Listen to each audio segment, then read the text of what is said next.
RIs does not struggle with chaos. Chaos makes sense to him. Deadlines, pressure, emotional tension, he knows how to function there. He knows how to stay composed when others panic. He knows how to anticipate problems before they arrive. In stressful situations, he is clear-headed, decisive, even impressive. But when everything is calm, something shifts. When the house is quiet, when his phone stops buzzing, when no one needs anything from him. That's when his chest feels tight, that it does not make logical sense. Nothing is wrong. No one is upset. No crisis is unfolding. And yet his body behaves as if something is about to go wrong. He checks his messages again. He replays conversations in his head. He searches for something he might have missed. Because for RIs, calm has never meant safety. Calm has often meant prepare. Growing up, peace was fragile. Silence was not comforting. It was suspicious. It was the quiet before tension, the pause before disappointment, the moment right before something shifted to his nervous system learned an equation. Silence equals incoming danger. This isn't dramatic trauma. It's subtle conditioning.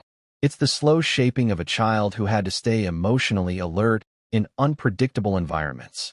A child who learned that relaxing meant losing control, and losing control meant getting hurt. Now he's an adult. The environment has changed.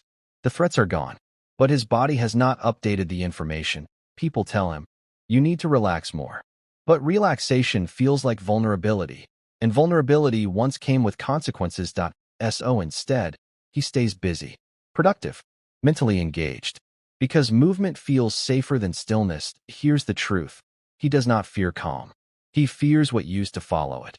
And until his body learns that the present is different from the past, peace will always feel like a warning sign. The human nervous system is designed to protect us. It constantly scans for safety and danger, often without our conscious awareness. When it senses threat, it activates survival responses: fight, flight, freeze, or fawn. For RIs, this system became highly efficient. He learned to read microexpressions. He learned to sense emotional shifts. He learned to prepare before problems fully formed. This ability once kept him safe. It helped him navigate tension. It helped him stay ahead of conflict. It made him emotionally intelligent, deeply perceptive and aware. But there's a difference between awareness and hypervigilance. Hypervigilance is when the body remains on high alert even when no threat is present. It's when relaxation feels unnatural because the nervous system has calibrated itself to constant readiness.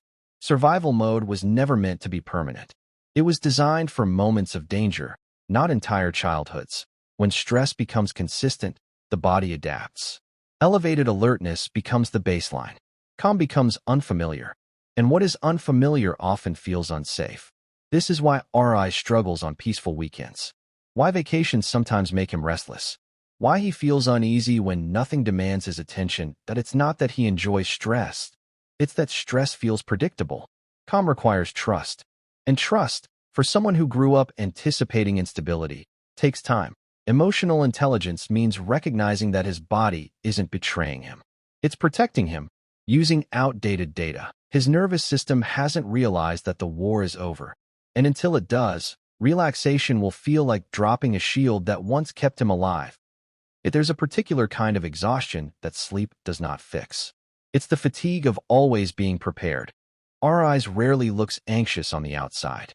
He functions well. He meets expectations. He shows up for others.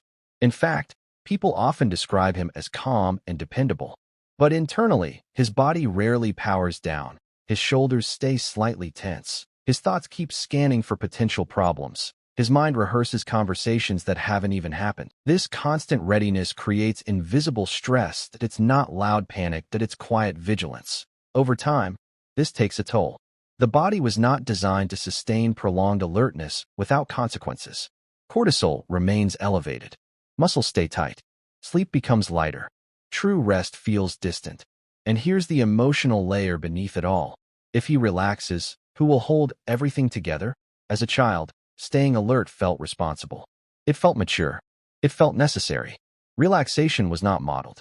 Safety was not consistently demonstrated. So his identity fused with competence that he became the stable one, the strong one, the prepared one. But strength without rest becomes burnout. Awareness without boundaries becomes anxiety. What he's experiencing isn't weakness. It's a nervous system that never got permission to stand down. And the hardest part? He does not even know what fully relaxed feels like. When you have lived in survival mode long enough, tension feels normal. Peace feels foreign. And foreign feels risky. But exhaustion eventually forces a question. How long can someone live in defense mode before they forget what safety feels like? Healing for RIs does not begin with forcing himself to relax. It begins with understanding why he cannot. You cannot shame your nervous system into calm. You cannot demand safety from a body that learned unpredictability. Instead, healing begins with compassion. He starts by noticing the tension without criticizing it. When his chest tightens during quiet moments, he does not immediately distract himself. He pauses. He breathes. Not perfectly, just intentionally. 2 slow breaths. Feet on the ground. Awareness in the present. Safety must be demonstrated repeatedly before it is believed. He collects small evidence. A calm evening that stays calm. A disagreement that doesn't explode. A mistake that does not lead to abandonment. Each experience updates his internal system. Gradually, the equation begins to shift. Silence no longer automatically equals danger. Stillness no longer guarantees chaos. Peace no longer feels like a trap. The transformation isn't dramatic. It's subtle. One day, he notices he sat quietly without scanning for problems. Another day, he realizes his shoulders were not tense for hours. This is what nervous system regulation looks like. Not instant serenity, but increasing tolerance for calm. He begins to understand something powerful. His hyper-awareness was never a flaw. It was adaptation. And adaptations can evolve. Relaxation isn't weakness. It's trust in the present moment. For someone who had to grow up ready for anything, allowing the body to soften is one of the bravest acts imaginable. Because sometimes the deepest form of strength isn't staying alert, it's finally believing that you are safe enough to rest.